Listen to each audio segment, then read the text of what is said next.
Hello guys, in this video we will see how to create database in XAMPP server.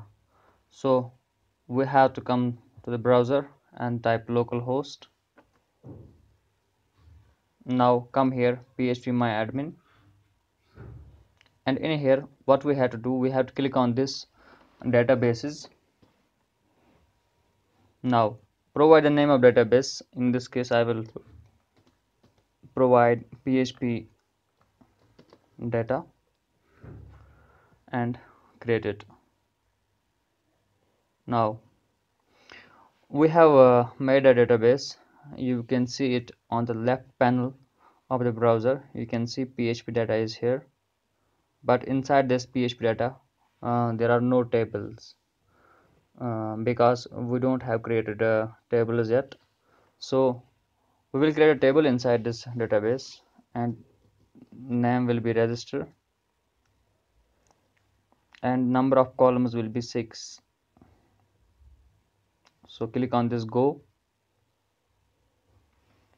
Here the first column will be ID and its type will be int, and it will be AI. AI means here auto incremented,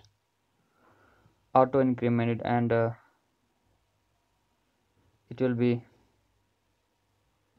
we'll set it as primary key. Now the second column will be name, and its type will be varchar, and its length will be 50, and the third column will be email, and its type will also be varchar, and its length will be 50. I think 50 characters are enough for name and email, so we don't need to worry. Next is phone, and its type will be also varchar, and its maximum length will be 15. Next is username. Its type will be varchar, and maximum length we will set as 20.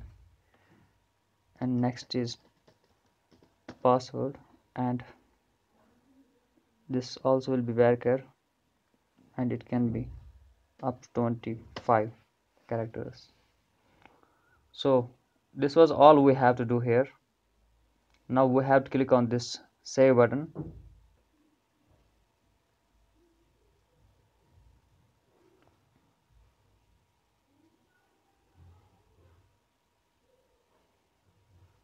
Now we can see the table has been created, but there is nothing inside the table. That's why it is showing no results. So in this way we create a database and table using XAMPP server in PHP MyAdmin. So please like and share this video, and subscribe to my channel Technophile. Thank you.